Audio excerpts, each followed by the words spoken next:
అమృత హరణం. గరుత్మంతుడు స్వర్గంపై దాడి చేస్తాడు. ఇంద్రుడు, అగ్నిదేవుడు మరియు ఇతర దేవతలందరినీ ఓడించి అమృతాన్ని రక్షిస్తున్న భయంకరమైన యంత్రాలను, సర్పాలను ధ్వంసం చేస్తాడు.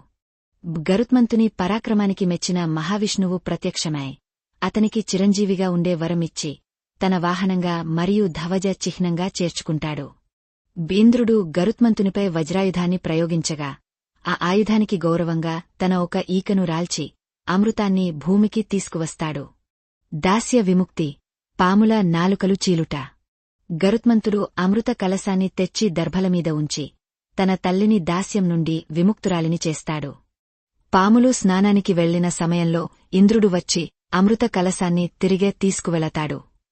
తిరిగి వచ్చిన పాములు అమృతం లేకపోవడంతో ఆ దర్భలపై చిందిన అమృత బిందువుల కోసం వాటిని నాకుతాయి. ఆ దర్భల పదునుకు పాముల నాలుకలు రెండుగా చీలిపోతాయి. నాటి నుండి సర్పాలకు ద్విజిహ్వలు అనే పేరు వచ్చింది. దయచేసి నా వీడియోను లైక్ చేసి, షేర్ చేసి సపోర్ట్ చేయండి.